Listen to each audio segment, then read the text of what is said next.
Arkadaşlar merhaba, kanalıma hoş geldiniz. Sizlerle birlikte pratik çizimlerimize kaldığımız yerden devam ediyoruz. Bugün çizeceğimiz parça ekrandaki sizlere gösteriyorum. Dilerseniz gelin çizimimize başlayalım. Her videomda da söylediğim gibi çizime başlamadan önce parçamıza bir bakalım. Hangi düzenle çizsek daha mantıklı, daha yararlı olur diye. Sanki bu X tarafından, yani X'in olduğu yönden sağ taraftan bakıp çizersek bizim yararımıza olacak gibi. Şimdi nasıl bir oluşturma yapabiliriz? Kenarda kanadımız var. 8 milimetre bir farkımız var arada. 32 60 çaptan başlayalım, öne doğru gelelim. Şimdi nasıl bir şey bu? Çap 60 ve çap 32'yi çizelim. 68 milimetre katımızı oluşturalım. Sağ düzlemde başlıyorum. Kaçtı? 32'ye 60. Şimdi dış çapım, iç çapım, dış çapım 60 milimetre, iç çapım 32 milimetre. Bunları ayarladık. Şimdi bunu 68 milimetre katı oluşturmak istiyorum. 68 milimetre orta düzlem, 68 milimetre katımı oluşturuyorum. Buna dik bakalım. Buradan bu düzleme bir çizim daha açalım. Şimdi buradaki şu kısmı çizmeden önce şöyle aşağı doğru dümdüz, yani nasıl yapalım? Burayı çizersek bu tarzda altı kalacak. O yüzden burayı komple dümdüz çizelim. Şuradaki kısmı oluşturalım. Şuraya ayrı bir düzlem açarız. Yeni bir katı oluştururuz. Sonra burayı komple keseriz. Buradaki işlemimizi bitirmiş oluruz. Şimdi tam yerden başlayarak aşağı doğru şöyle inelim bakalım. Ölçümüze bakıyorum. Ölçümüz merkezden buraya 60, 28, 78 mm aşağı doğru inmemiz lazım. Ama ben ilk başta şöyle dışarıdan dönüştürmek istiyorum. Aşağı doğru iniyorum. Şu tarzda. Hemen tıkladım, dedim dikey 78 mm. Şuradaki objem, burada da unsurlar bölümünden geldim, katı oluştura tıkladım. Diğer tarafa doğru çevirdim. Ötelemeye girdim. 8 mm bir ötelemem var. Diğer tarafa, bu tarafa doğru. Ötelemeyi diğer tarafa doğru çevir. 68, 8 buradan, 8 buradan, 60 kaldı, 52 kaldı. 52 mm katı oluşturmam lazım. 52 mm katımı oluşturdum. Şimdi şuradaki düzlemi oluşturalım. Böyle dik yaptım. Çizim açtım. Ardından şöyle geldim. Hemen belki çizgi atalım. Referansımız olsun. Şuralar 10'ar milim.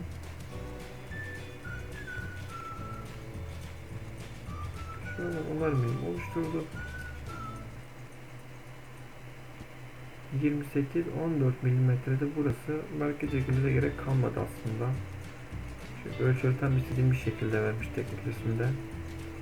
Burayı kestim.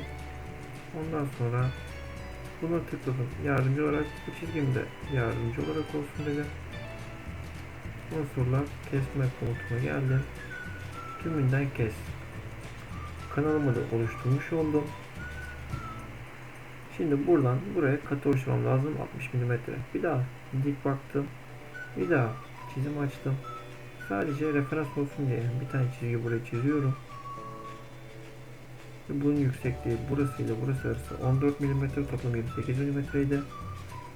Objeyi dönüştürden burasını, şu çizgileri dönüştür diyorum.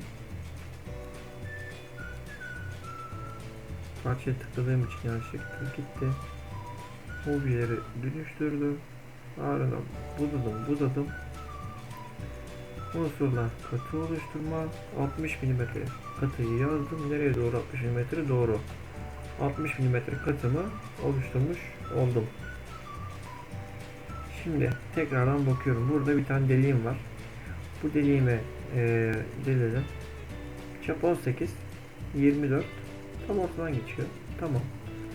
Dik bak. Çizgimi açtım. Hemen merkez çizgimi oluşturuyorum.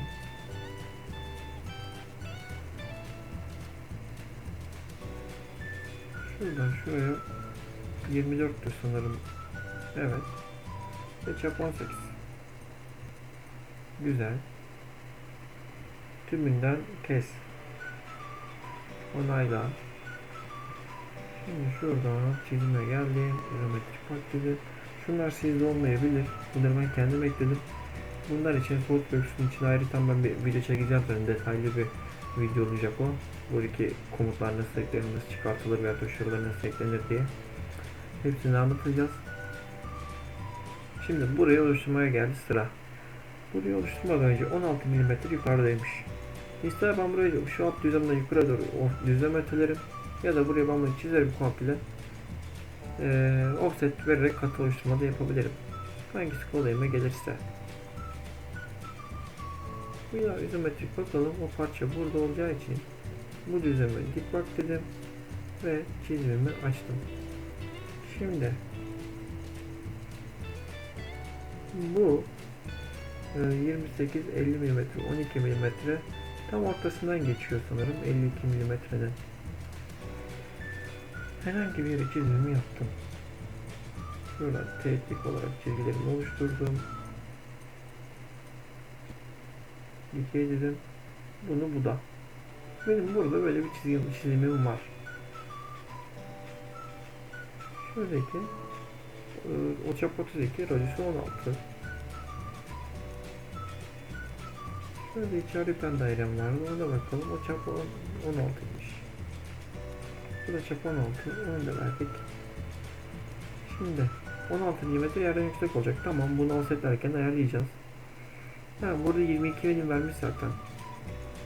Şunlar 22 milim. Bakıyorum.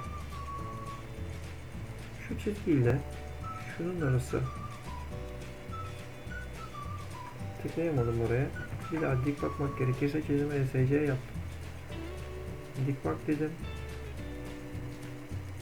Şöyle yapalım. Oraya nasıl bir referans oluşturabilir? Merkez çizgimi attım.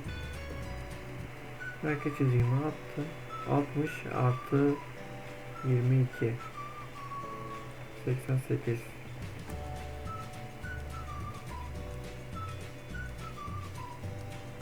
22 büyük ihtimalle şurada bir yerde kaldı.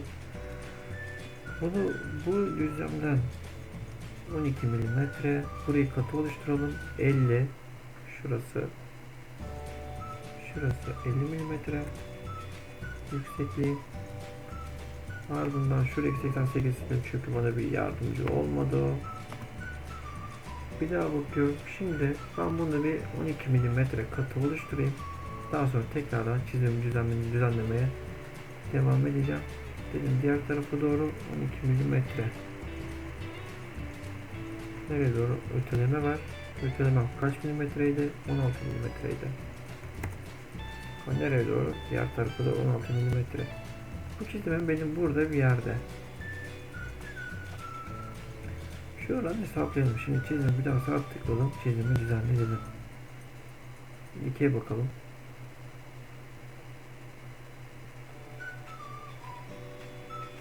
Şurayla ortasından feder geçecek 22. Şöyle yapalım. Sanırım yok, merkez çizgi zaten var. İki merkez arasına girelim. Şimdi bu feder 22 bunun tam ortasından geçiyor. Şuradan şuraya 22 olması lazım. Aynen şu ölçüyle şu ölçü arası. 22, bir de burada ikilik var. 32. 32 milimi verdim. Tamam dedim. Çizimden çıktım. Bir daha buraya çizim açtım. Merkez noktasını yakaladım. Bıraktım. Obje dönüştür dedim buna. Bunu da bıraktım. Akıllı ölçülendirme çap 32 ilişkili olsun diye. Katı oluşturma komutuna girdim. 12 mm katı oluşturmuştuk. Bir daha ekstrem olarak 24 milimetre, 12, 12, 24. 12 milimetre katımı oluşturdum. Bakıyorum başka neyim kaldı. Burada bir benim federim kaldı.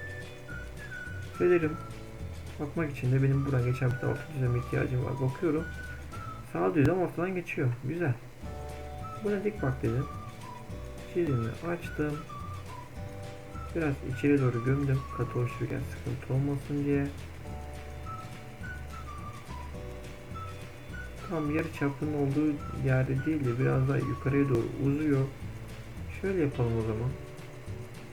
Alttan başlayalım. İçeriden şöyle devam edelim. Şuradan bir yerden çıkaralım. Şöyle yapalım. Şurayı dik yap. Burayı biraz içeri doğru aldım. Şuradan kısmam lazım. Şuradan şöyle kıstım içeriye doğru. Sanırım bunun bir ölçüsü yok. 12 mm aradan geçiyor. 8 mm yükseklik ölçüsü yok. Tahmini olarak yapacağım, sanırım verilmemiş. Veyahut da 60'ı baz alırsak 60 da yapabiliriz. O bize kalmış ama sanki biraz şeyden yüksek gibi, merkezden yüksek gibi. Unsurlar, katı oluşturma, orta düzlem, 8, 4 milimetre. Özür dilerim, 8 milimetre. Yarısını aldım ben. Onu komodumu bitirdim ve çizimimi, tasarımımı oluşturmuş oldum. Bu çizimler yeni başlayanlar için tam ideal seviye çizimler. Yani orta, yani temel seviyenin bir tık üstü ama ufak ufak bu tarz çizimlere geçmemiz lazım. Zor bir şey yok aslında. Her şey sizinle alakalı. Yapmak istedikten sonra her şeyi yaparsınız. Teknik resmi bir daha gösteriyoruz sizlere. Eksik bir şey var mı diye ben de bu arada kontrol edeyim. Atladığımız bir şey, herhangi vesaire. Başka bir şey yok. Bugünlük bu kadar arkadaşlar. Kendinize iyi bakın.